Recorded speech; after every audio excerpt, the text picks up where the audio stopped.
going to be a review for Chapter 2 of The Mandalorian. The Child. Greetings, citizens of the galaxy. Welcome to Swtor Gaming. For us, nothing is impossible. Come, join me. Who we truly are is defined by our actions.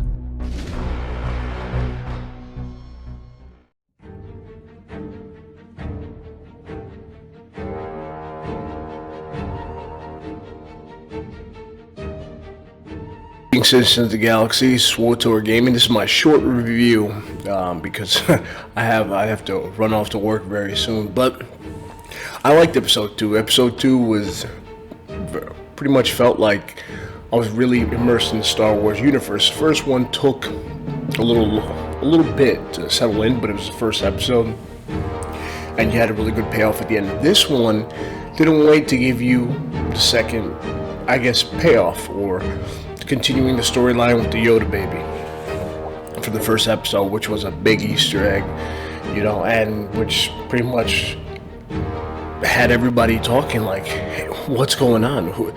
Where did this Yoda baby come from? And, obviously it's not Yoda baby, but the species name has not yet been known in canon. So, for lack of a better term, I'm going to call it the Yoda baby. You have the Mandalorian. He's pretty much got the bounty, which is this Yoda baby. He's trying to leave, and he comes back to his ship, and he gets attacked first by more Trandoshans. He makes quick work of them, and after that, he's going back to his ship. He finds out his ship is being stripped by Jawas, and that was a surprise because I don't believe we've been told that we're on Tatooine. But if you play Star Wars: The Old Republic, you would know that in this storyline where all the different classes kind of have certain characters that you see through the classes. All those main Jawas actually meet up on Hoth of all places. And you call the snow white sand, so there's a chance that this could be some other planet. It wouldn't be surprised me if it was someplace on Tatooine, but also wouldn't surprise me if it wasn't. So it was nice to see the Jawas. It's called back. It brings you back again to that like New Hope feel when you first see them on Tatooine. So it's re-establishing that feeling that you get when you watch Star Wars and when you watch A New Hope. Really ties into the original trilogy, and you still get that feel to it. And this was just, you had a lot of like walking and wandering again with the pace that A New Hope has. It was just letting you just get immersed in that world. It wasn't quick. It wasn't trying to rush. The pacing of this episode was actually better than the first. Now, you don't have as much as the action that you had in the first episode with IG-11 and then shooting up everybody. The biggest action scene I think here was against the Reek. Because as his ship is being shot, he's blasting and disintegrating some Jawas. They run off. He tries to climb the crawler. They shrug him off, by using a stun baton, and he falls down. And so he goes to see his buddy after trying to see if anything is, he's able to take off, and he says he can't. He's like, well, my ship is destroyed. I'm stuck here. He says, no, it's not destroyed. You just have to get the parts back.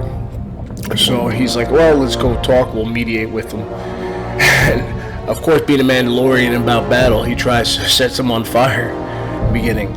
And there's like, you're not going to get, his buddy, I have spoken, is telling him, you're not going to get your parts back if you do it that way. So, long story short, eventually they decide to make a trade. They want the Reek egg. So he goes in the cave, and you see that scene that you do see, and he has to fight the Reek, and he's about to get killed. He's pretty much on his knees. He's been hit by that massive horn, which pretty much dents his chest plate.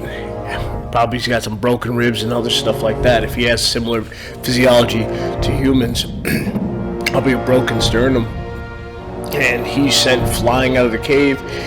he's trying to, he's trying to also keep the Yoda baby safe, and then all of a sudden the thing's charging at him, and he's on his knees with a vibroblade, and it stops, and then it starts floating in the air. So it answers the question that we were all thinking: can this Yoda species baby use the Force? And yes, the answer is yes. He can use the Force. He's put him around. So what does this mean? Because although he's 50 years old, he's a youngling, and he's very powerful, because Reeks probably weigh at least 800 to 1,000 pounds. I mean, the creature looked massive, right? So he can already pick it up as a baby. So imagine, I want you guys to think about this. Imagine if he survived all the way to Rise of Skywalker. So then you would have another powerful Force user to fight against the First Order. We don't know, though. I mean, because this is just after Return of the Jedi. Anything could have happened, right? So that's one thing I want you guys to keep in mind. This baby in this role, what's his backstory? What's the purpose? And how did the Kaminoans, or one of the guys from the clone facility with the patch of the Grand Republic Army, how did he know that this Yoda species baby was there? Is it a clone? Is it not a clone? If it's not a clone, then whose baby is it? I mean, these are all things we should think about. Also think about the Mandalorian. Mandalorians have a code of honor, and part of their warrior culture is honor even in death. So, being that he protected the Yoda baby from IG-11,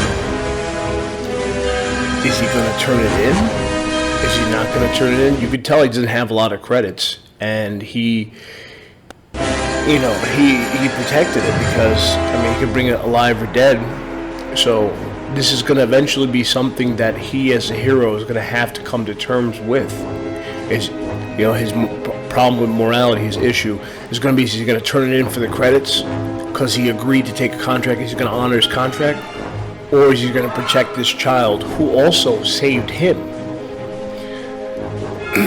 So if you save, if he's also bound actually to the child too, because the child will save him by stopping the Reek, allowing him to kill it, and then taking the egg, which is, again, in Star Wars style, he brings the egg that he almost died for these Jawas to get parts that were originally his own, that were taken by the Jawas, only for them to cut it open and just eat the goop, which made me chuckle. I was half asleep when I was watching, but I had to chuckle.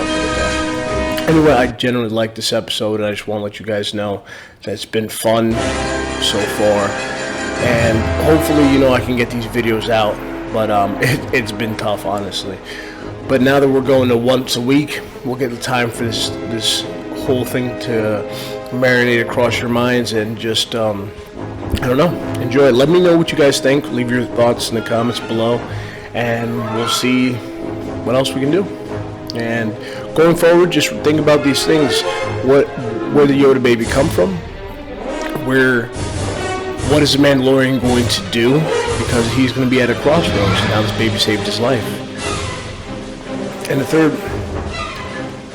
how does this connect? Because we're supposed to, all this stuff is also, there's another kind of background story, will be the rise of the First Order, which was already told. In the first episode, you see a little bit of the political climate with the currency and things like that. Not, the galaxy is pretty much unstable. So how is this how is the Mandalorian bringing, I guess, balance to society, instead of Jedi's bringing balance to the Force? As the client said, it's good to have the Mandalorian back, because people could bring order to the galaxy. Well, how is this Mandalorian and the Mandalorian Enclave going to bring order to a chaotic world? I mean, these are things that I think you guys should think about. All right, guys.